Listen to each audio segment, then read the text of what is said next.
Hey YouTube, how's it going today? Hope y'all are having a good day. Pretty good day here. We're just cleaning up a little, getting ready to start a new project.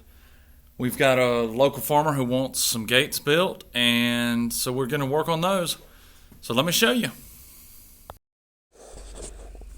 So we cleaned up a little. We got the bench top cleaned up so that we can get the metal on it. We've got this large pile of steel right here. And the piece up here, we got to turn them into a gate. So we're going to start off by making our cuts for the rough frame of it, and then we'll move ahead and do some of the welding and making sure the hinges are in the right place. Hope you stick around.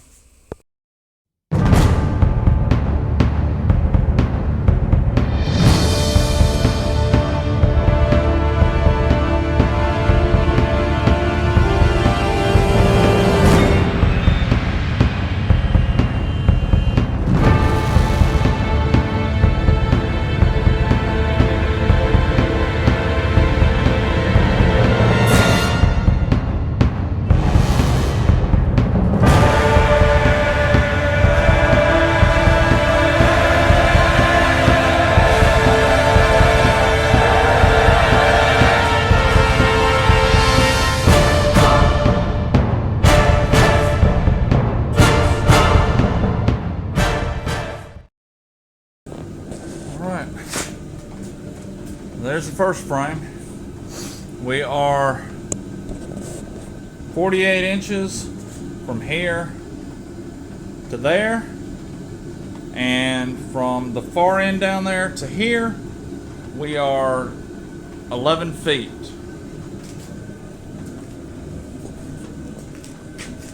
Cut the angles in at 45 degrees, so we've got a nice straight area. We ran to make sure everything was squared. I started off by using the Fireball Tools squares. Not sponsored by them, but again, I like calling out tools that have good quality and do a great job. This thing's amazing for making sure you've got angles straight, especially, sorry about moving so much, especially when you've got an angle like this where it's overhanging the table and you don't have anything to clamp to. So that Fireball square works great for there. I believe it's Jason at Fireball Tools. Look him up on YouTube.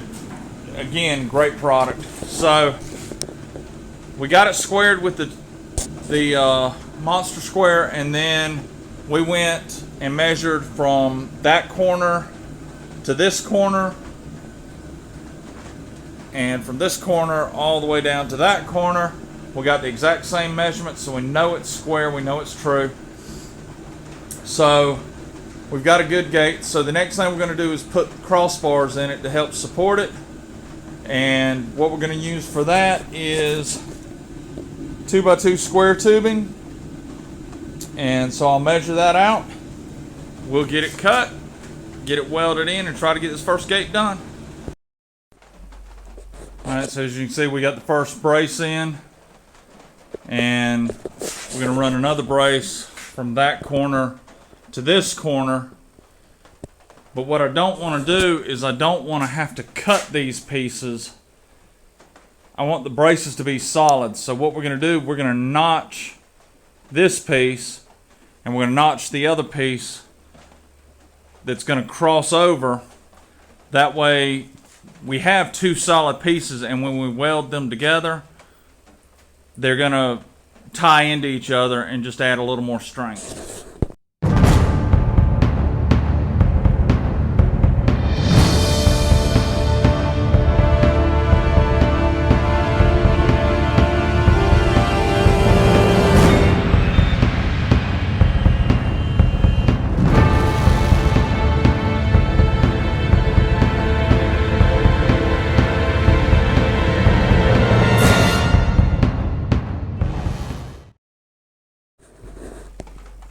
Y'all,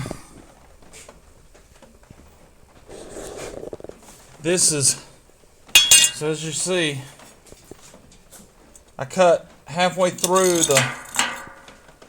the square tubing, and then box this, and did the same thing to the other side. And then once I put them together, I came in and welded all the way around to give it a good solid weld. So should be good to go. Now all I've got to do is 3 more of them. So this is going to be part of the hinge.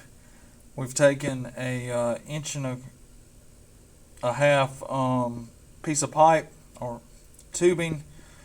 We bored it out and we pressed in a bronze bushing that's half inch, or I'm sorry, 3/4 inch diameter ID, and the outside was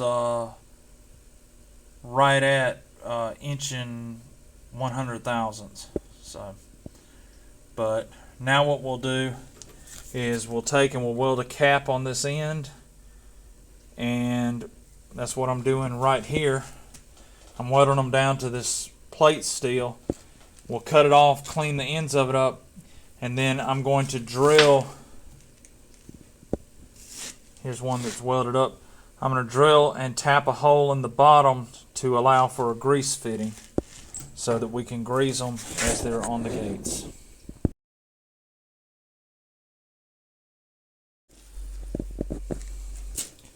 See our stack of tabs there. So these are 1.5 inch by 1.5 inch, half-inch hole in the center of them. They'll be welded right here because the gentleman wants to mount fascia boards to dress up the gate to make it look more like a wooden fence. So instead of having this steel frame, these tabs will be holding a 1x6 on the front of it so that it looks like an old-fashioned wooden gate. So we'll line these up. One will be welded here on the upper side, one down here on the lower side, and that way they can run a bolt through it and hold the piece of wood on. So let's get those done. Alright, so we're getting ready to put the tabs on. These little pieces right there to bolt the wood planks onto the front of the gate, the wood facade he wants, our fascias. So to get the location for where we wanted these, you're going to have a 6-inch board here, a 6-inch board here, a 6-inch board there, and a 6-inch board on the very top. So they'll be running horizontal, not in the cross pattern like we have welded in with the supports. So went to the site, measured the fence from the bottom of the first board to the bottom of the second board is 14.5 inches. So that's this mark here, plus 6 inches for the width of the board because they are rough sawn, so they are a true 6. And then it's 28 inches from the bottom down here to the bottom of the second stringer, plus 6 inches, gives me those two. So I marked them. I popped a chalk line. You can faintly see it right there, to locate where the boards are going to cross the center supports. And then I measured from, sorry about the camera work, y'all, from the end of the board over to where it intersected the cross, marked it, got that measurement, brought it down here to the end, marked it here and on the other side, and then we ran this piece of tape from this side over to that side. My tabs, because I want them to line up in a straight line, that way the fasteners in it will be somewhat aesthetically pleasing. So this way one tab will weld here, another tab will weld here, and they'll be in a straight line or vertical line going up. We did that on this side and on that side. We'll get those welded, and then I'll bring you back and we'll show you the hinges.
So as you can see, the gates got finished and we were able to hang them.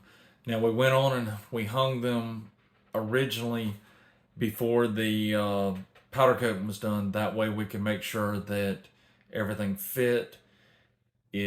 All the operator connections for the gate operator was put in the right place, and we didn't have any modifications that needed to be done. It was a good thing we did do that, because when the posts were originally set, some of them weren't finalized, and we had the measurements, but something moved, either when the posts were tamped in or when the runners were put on it, and it moved by about 3/4 of an inch. So the gates were too big to fit in the opening. In order to solve that, we just shaved the end of one of the gates down, rewelded another cap onto it, and that gave us 3/4 of an inch of space that we were able to play with. It kept us from having to rebuild a whole new gate. And with the wooden fascia boards being put on it, you won't see it except from behind, and this is a utility gate on the far end of the farm. So hopefully no one will really notice it anyway. The last thing we did, we pre-drilled all the holes for the fasteners for the wood that's going to be put on it. That way, once it's powder coated, we're not drilling through through non-cured powder coat, so it doesn't hurt that. So the gates are off to powder coat right now. They'll be back. I may do a short on how they look powder coated once they're finally installed permanently. But this job's done. Learned some things. It's been a rough job. We've been through 3 welders in this job, and so it's been a learning experience. But glad we got through it. The customer's happy with the gates. Hopefully we'll get them back from powder coat in the next week and get them installed. We're on to the next project. So hey, I want to thank everybody for joining us. I hope this video has been helpful. At least I hope it's been entertaining, if nothing else. But I want to thank my subscribers, the ones who have stuck around and been part of the channel. Thank you to the new subscribers who have joined us. Please like and share the content. We're trying to grow the channel. If there's things that we're not showing or we are showing that you don't like, or things you want to see, please let us know. Please comment. Tell us if we're doing a good job or what we could do better. But thank y'all very much. Hope y'all are having another great day. It was a good day in paradise for us. Talk to you later.